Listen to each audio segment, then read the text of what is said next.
Ayun guys, welcome back. Ito na guys, no?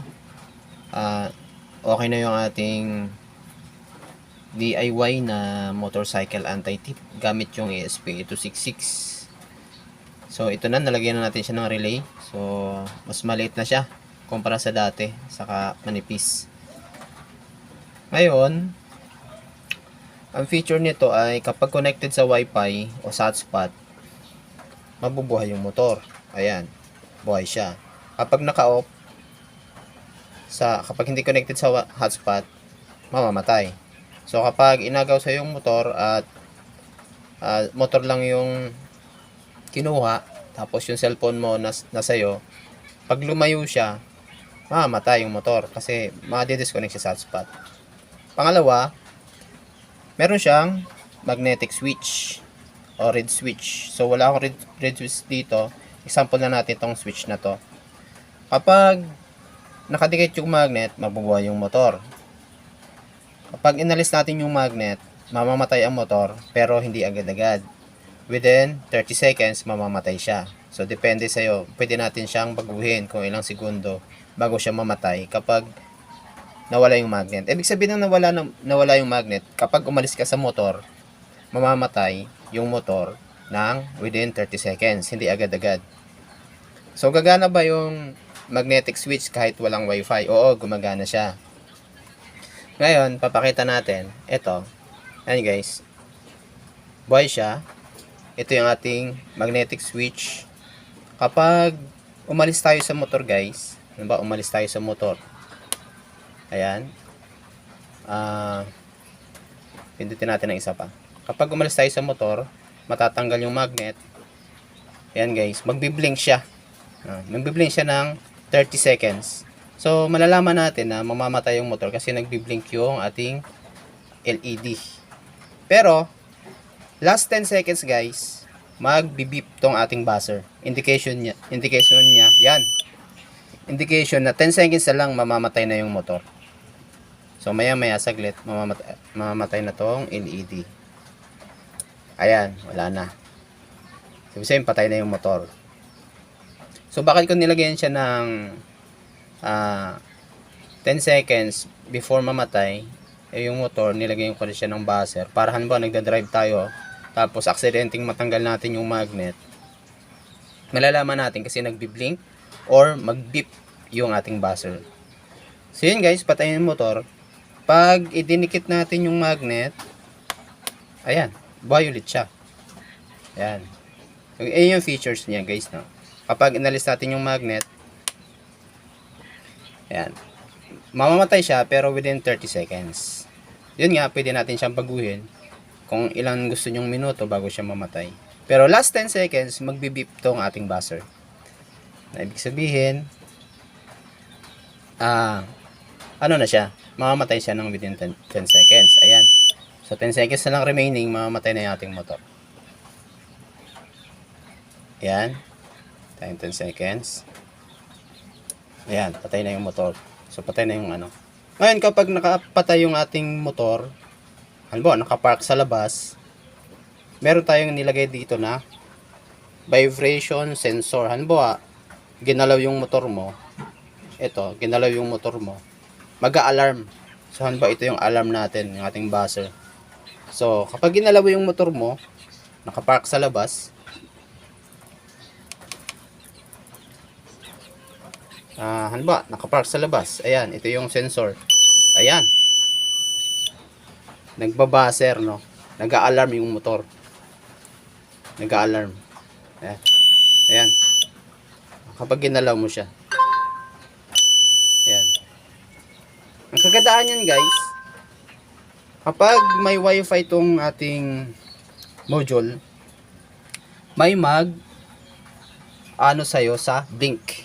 Ayan, wait lang ha. Yung ating system ay kontrolado din siya ng blink. Ayan, kita nyo yung blink up. So naka-red, patay siya, di ba? So patay yung ating motor. Kapag binuhay natin yung blink, ito, iwan natin. Ayun, mabubuhay din yung motor natin. So, kontrolado siya sa blink apps. Ayan. Tapos pag in-off natin, yun, off din yung ating motor. Kapag naka-off yung ating motor guys, tapos connected siya sa hotspot, tapos may gumalaw sa motor mo, halimbawa nasa labas yung motor mo, nasa loob ka ng bahay, may gumalaw, magbabaser to ng isang beses. Yan, nagbaser siya. May magsisend sa'yo sa cellphone ng notification. Guys, ayun o. May magsisend sa'yo ng notification ng ganyan. Alert, magnanakaw. So, halimbawa, nasa labas yung motor mo, malalaman mo na may gumagalaw sa motor mo kasi may nag-a-alert sa cellphone mo. Yan. Yung nagagandahan dyan. Connected siya sa Blink app. So, buksan natin yung Blink. Yan.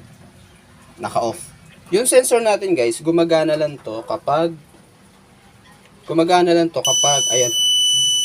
Gumagana lang yan kapag naka-off yung ating motor. Pero pag naka-on, subukan natin ngayon. Ayan, naka-on yung ating motor. Ayan. Kahit galawin mo tong sensor, ayan. Galawin natin, vibration sensor.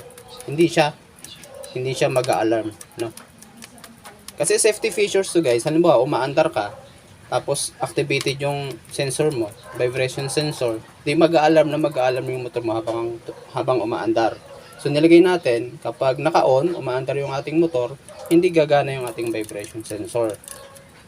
Gagana lang yan kapag in-off natin, ayan, naka-off na. Ayan, gagana lang siya. Tapos may magsisend notification na alert, magnanakaw. Yan, kagandahan dyan. Isa pang kagandahan dito guys sa ating ginawang motorcycle anti-tip. Halimbawa ganyan naman, nandito ka sa loob ng bahay nyo, tapos ang motor mo ay nasa labas. Tapos hindi mo nakikita yung motor mo. Gusto mong alamin kung yung motor mo ay nandyan pa sa labas. May nalagay tayo dito sa Blink app na kapag nakapatay yung motor, meron nakalagay alert. Kapag pinindot natin to, magbabaser, saka mag-notify. Ayun. Mag-notify sa cellphone mo, magnanakaw. Ibig sabihin, yung motor mo within sa area mo lang, no? Abot pa ng hotspot or wifi mo. So, ibig sabihin, andyan lang yung motor mo. Hindi pa umaalis. Hindi pa nananakaw. Ayan guys, no? Ngayon, pwede rin siya kontrolin ng magnet. Ano ba? Ganyan. Idikit mo yung magnet, mabubuhay na yung ating motor. Tapos, magre-reflect dito sa blink na naka-on. Tapos, kapag umalis ka sa motor, magbe-blink nga to ng ilang seconds, 30 seconds. Yan. Hindi pa siya agad mamamatay yung ating motor. So, tulad kanina, yung dinemo natin kanina, hindi agad siya mamamatay. Tapos, yung sensor, hindi kagana yung sensor habang buhay pa yung motor. Ayun. 10 seconds remaining na lang, mamamatay ng ating motor. Ayan. Hintayin natin. 1 segundo na lang. Ayan. Patay na. Dito sa blink app, reflected siya as off. Ayan. Off. Tapos, activated na yung ating sensor. Ayan. Oh. Ayan. Ayan. Oh. Ano nga natin to? I-back natin to.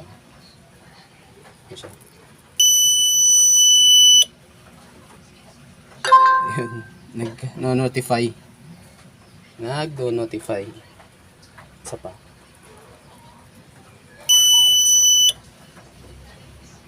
Ayun. Notify.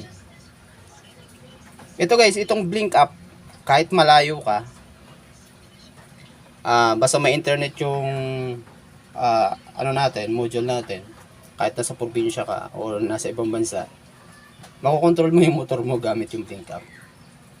So, yun lang guys. Ito na yung ating nagawang Ang gagawin na natin, bibilan natin ng casing. Tapos, yung back converter na 3.3, hindi ko pa nailagay.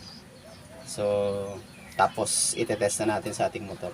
Pero, natest ko na to guys, no? Yung una kong nagawa, ito. Ito medyo malaki kasi. Yan. Tapos, ang ginamit kong relay. Ay, wait lang.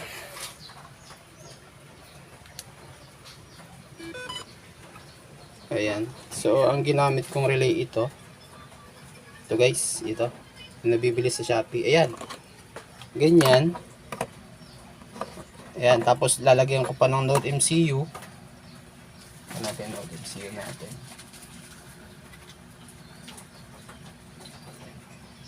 Tapos may Node MCU pa. So ito na nga yun, ito. Ito, may Node MCU pa. So yan yung pyesa na nilagay ko sa motor. So napakarami. Ngayon, ganito na lang. Ayan. Maliit na lang. Kasi manipis. Hindi katulad dati na makapal. So pwede natin siya, flexible na siya sa ating mga motor kung saan natin siya ilagay. So yun lang guys. Thank you for watching. Goodbye. Peace out.